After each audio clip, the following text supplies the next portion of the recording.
In the beginning, God created everything. He made the bright sun to shine during the day and the mysterious moon to glow at night. He shaped the earth with his bare hands. He covered its surface with glistening waters. He caused towering mountains to sprout from the ground and then laid a bed of soft grass across the land. He made the graceful birds in the sky and the colorful fish in the sea. Everything God made was perfect, but not everything was created equal. His best and most favorite of all was his last creation, Adam and Eve. And because God loved them so much, he made a special home just for them, a place called the Garden of Eden. Everything on earth was perfect, but perfection wouldn't last forever.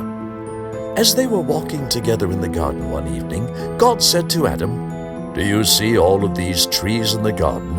I made them just for you. You can eat from any tree that you choose, except one. There's a tree in the middle of the garden that I don't want you to eat from, the tree of the knowledge of good and evil. If you choose to eat its fruit, then you will surely die." God had a wicked enemy named Satan. Satan hated God and wanted to destroy everything that God loved, especially Adam and Eve. He knew of God's one rule and saw a perfect opportunity to trick them. So one day, as Eve was taking a walk in the garden, Satan, disguised as a snake, slithered up to Eve and quietly whispered in her ear, "Did God really say you mustn't eat from any tree in the garden?" Eve quickly replied, "No, we may eat from the trees, just not from the tree in the middle of the garden. If we eat from that tree, we will die." The clever serpent hissed back, "Surely you will not die. God knows that if you eat from it, your eyes will be open to see good and evil. With just one bite, you will know everything and be just like him." Satan's tricky words consumed Eve's heart. She thought, "Just one little bite won't hurt anyone, right? It's just one piece of fruit. If God really does love me, then why wouldn't he want me to have it?" Eve reached out toward the tree and snatched the fruit from the branch, and then, hesitantly, she opened her mouth and took a bite. To her surprise, she did not die.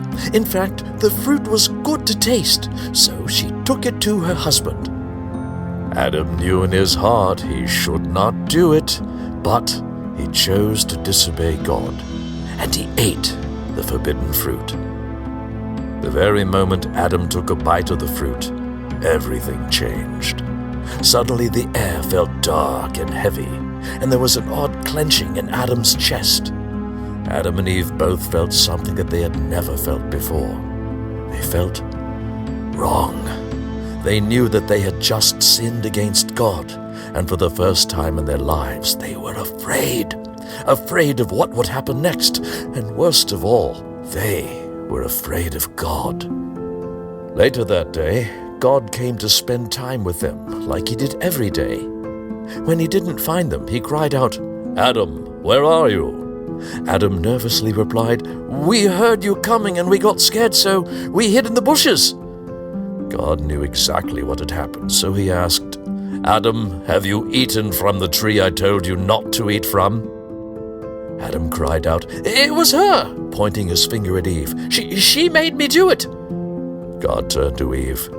"What is this that you have done, Eve?" She replied, The snake made me do it." God's heart was broken. He knew that his perfect creation was no longer perfect. He knew they would feel hurt, they would feel fear, and eventually they would even die. With great pain in his heart, God cast Adam and Eve out of the garden, and they would never be able to walk with him on the earth again. When Adam disobeyed God, he brought sin into the world.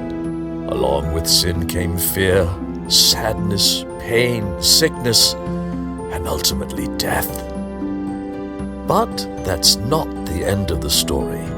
Thankfully, God had a plan to fix the awful mess that Adam had made.